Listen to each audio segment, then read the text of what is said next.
아침 말씀. 오늘 본문 말씀은 누가복음 12장 13절에서 21절입니다.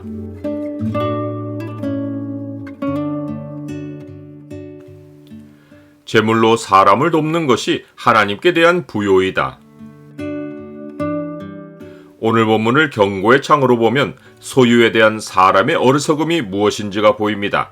경고의 창을 보여주는 구절은 12장 20절입니다.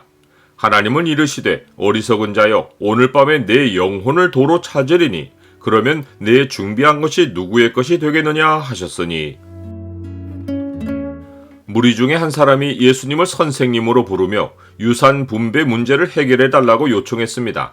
선생님이란 호칭은 당시 율법 해석의 권위를 가진 랍비를 부르던 말입니다. 그는 예수님이 서기관과 바리새인들의 반론을 몇 마디 말로 물리치시는 것을 보고 예수님을 권위 있는 랍비로 인정한 것입니다. 그러나 그가 예수님을 관심 있게 관찰하고 접근했지만 그의 동기는 예수님을 더 알려는 것이 아니라 유산을 더 많이 소유하려는 것이었습니다. 그는 형에게 유산을 더 많이 주는 유대 전통의 부당함을 문제로 삼아 자기 형에게 명령하여 유산을 자기와 나누게 해달라고 요청했습니다. 그는 예수님이 유대인의 전통을 깨고 행동하시는 모습을 가까이 지켜보고는 유산 배분에 대해서도 전통을 거스르는 혁신적인 답을 해주실 것으로 기대했습니다. 그러나 예수님은 이 사람아 누가 나를 너희의 재판장이나 물건 나누는 자로 세웠느냐라고 하시며 부정적으로 반응하셨습니다. 사람이 예수님께 나온다고 해도 예수님 외에 다른 것에 관심이 집중되어 있으면 자기 목적을 위해 예수님을 이용하는 것입니다. 오늘날에도 많은 사람이 예수님을 자기들 입맛대로 이용하는 일이 많습니다. 예수님을 이용하여 사랑도 말하고 평화도 부르짖고 공의도 주장합니다. 혹은 예수님을 사회를 뒤엎으신 혁명의 지도자로 떠받들기도 합니다.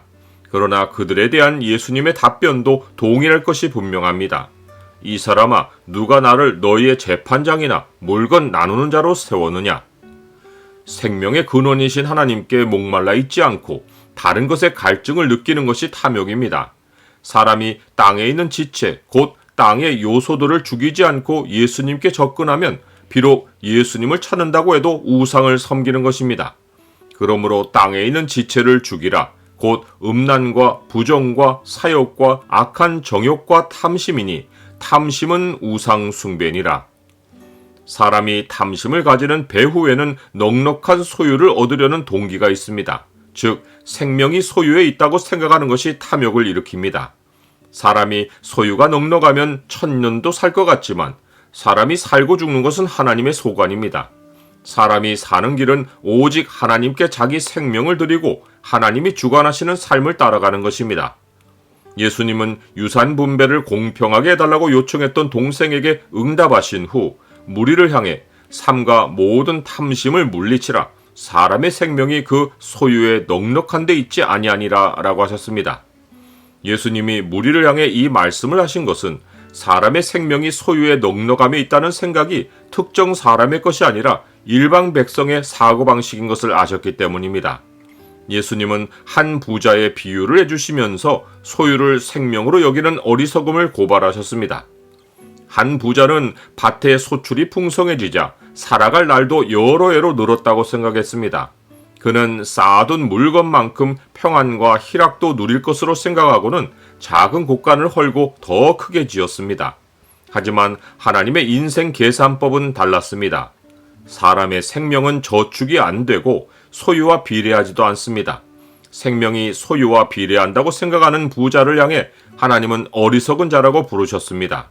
하나님은 이르시되 어리석은 자여 오늘 밤에 내 영혼을 도로 찾으리니 그러면 내 준비한 것이 누구의 것이 되겠느냐? 사람이 재물을 생명과 같게 보는 것과 달리 하나님은 부자의 생명을 하루보다 짧게 보셨습니다. 자기를 위해 재물을 쌓는 부자는 오늘 밤이라도 부자 인생이 끝날 수 있습니다. 이 부자가 어리석음에 빠진 이유는 하나님에 대해 부여하지 못했기 때문입니다. 자기를 위하여 재물을 쌓아두고 하나님께 대하여 부여하지 못한 자가 이와 같으니라. 나는 소유의 양만큼 내 생명의 날이 길고 즐거워질 것이라고 생각합니까? 하나님께 대하여 부요하다는 것은 하나님 백성의 필요를 제물로 돕는 것을 의미합니다. 예수님이 하나님께 대한 부요함을 잘 설명해 주신 비유가 심판날에 어떤 임금이 양과 염소를 구분한 이야기입니다. 임금이 양을 칭찬한 말이 하나님께 대한 부요함을 잘 보여줍니다.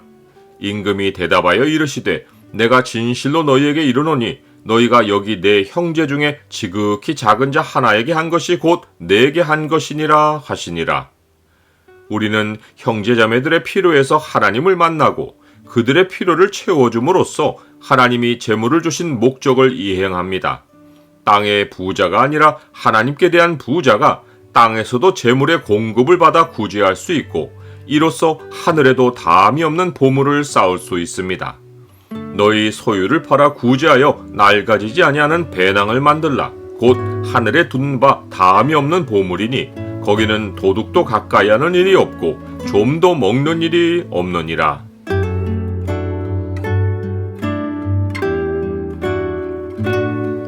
주님, 저의 이익을 위해 주를 찾는 일이 없게 하옵소서. 제 생명은 오직 주 안에 있습니다. 제게 재물을 주시는 것은 저를 위해서가 아니라 주님께 대해 부유하게 살도록 해주시기 위해서입니다. 제 삶에 풍성한 구제가 있게 하옵소서. 예수 그리스도 이름으로 기도드립니다. 아멘.